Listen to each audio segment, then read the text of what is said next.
South ఇండియాలోనే అతి తక్కువ ధరలకే రత్నాలందించే ఏకైక సంస్థ 6JVR. ఎలా అనిపిస్తోంది టికెట్ వచ్చిందనే మాట ఫస్ట్ విన్నప్పుడు? సంతోషంగా ఉందండి. పొలిటికల్ ఫ్యామిలీ కదా మీరు? అవును. అమ్మ ఎమ్మెల్యే, అవును. మామగారు ఇప్పుడు ఎమ్మెల్సీ, ఇంతకుముందు ఎమ్మెల్యే. అవును. వీళ్ళంతా పొద్దాక లేచి ప్రజల్లోకి ఎక్కడో వెళ్తున్నప్పుడు ఫ్యామిలీని మిస్ అవుతున్నారే అనే ఫీలింగ్ ఎప్పుడు రాలే?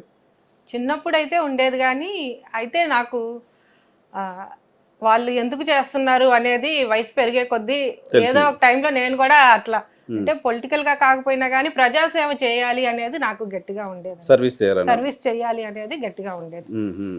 అయితే నా దాకా అవకాశం వస్తుంది అని అయితే ఎక్స్పెక్ట్ చేయలేదు, కానీ ప్రజాసేవ చేయాలి అనేది గట్టిగా రెండు ఫ్యామిలీస్ లో ఉన్నారు కాబట్టి సర్వీస్ లో.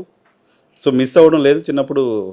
అమ్మని మిస్ అవ్వడం చిన్నప్పుడు కొంచెం ఉండేదండి, కానీ అందరూ కూడా చాలా ఆప్యాయంగా పలకరించేవాళ్ళు. అప్పుడు పలానా వాళ్ళ అమ్మాయి అంటే పలానా వాళ్ళ అమ్మాయి అని కాకుండా కూడా ఇప్పుడు వాళ్ళు చేసిన మంచి పనులు ఏవైతే ఉన్నాయో అవి మాకు గుర్తు చేసి, మీ అమ్మ వల్ల ఇలా వచ్చింది మాకు, అమ్మ కృష్ణా వాటర్ అసలుకి పార్టీలకు అతీతంగా అపోజిషన్ లో ఉన్నా గానీ ఆ రోజుల్లో మంగళగిరిలో ఈ రోజు వాటర్ ప్రాబ్లం లేకుండా ఉన్నాము, నీళ్లు తాగుతున్నాము అంటే మీ అమ్మగారు చేసిన పనేనమ్మా అని బాగా చెప్పేవాళ్ళు, ఆనందంగా చెప్పేవాళ్ళు. కృష్ణ వాటర్ అమ్మ తీసుకొచ్చి అమ్మ టైంలో వచ్చినాయి. మామయ్య గారు కూడా ఉన్నారు అప్పుడు. అయితే అపోజిషన్ లో ఉండి కూడా స్కీమ్ పార్టీలకు అతీతంగా సక్సెస్ అయింది స్కీమ్ అది. సో వాటర్ ప్రాబ్లం లేకుండా చేశారు. అప్పుడు బాగా ప్రజలు కూడా నన్ను బాగా పలకరించేవాళ్ళు.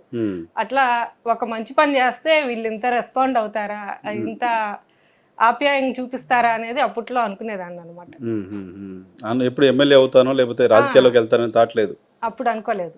తర్వాత కూడా ఈవెన్ మీరు ఫ్యామిలీకి వచ్చిన తర్వాత, మురుగుడు వాళ్ళ ఫ్యామిలీలోకి వచ్చిన తర్వాత అనుకోలేదు, అసలు థాటే లేదు. ఎవరు చెప్పారు మీకు టికెట్ వస్తుందని? ఫస్ట్ ఇంట్లో అందరూ గ్రూప్ డిస్కషన్ గా అనుకుంటున్నాం, మా హస్బెండ్ చెప్పారు. అయితే ఇంట్లో ఎవరికి వచ్చినా, ఫ్యామిలీలో ఎవరికి వచ్చినా కానీ అందరం కలిసి చేసుకుందామని అనుకున్నాం. సో మీరు ఎందుకు ఛాయిస్ అయ్యారని మీరు అనుకుంటున్నారు? ఇప్పుడు అమ్మున్నారు, మామగారు ఉన్నారు, వదిలేసి మీ దాకా ఎందుకు వచ్చిందని మీరు అనుకుంటున్నారు?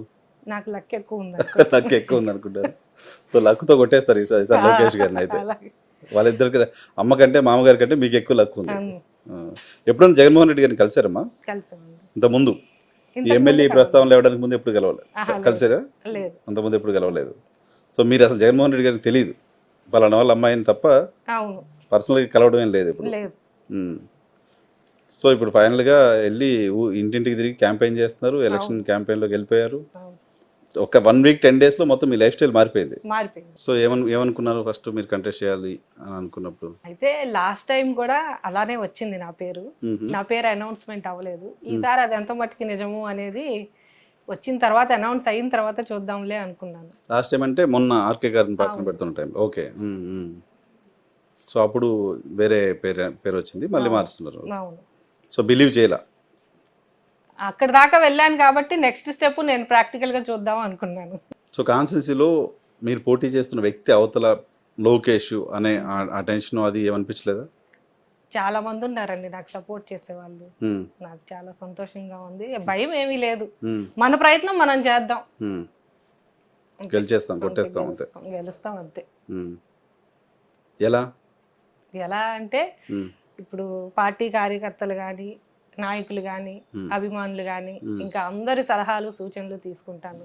మీలాంటి పెద్దలే కానీ ఎవరైనా గైడెన్స్ ఇస్తే అందరి ముందు నేను ప్రిపేర్డ్గా రెడీగా ఉన్నా, ఏ చేంజ్కైనా రిసీవ్ చేసుకొని ముందుకు వెళ్ళటానికి.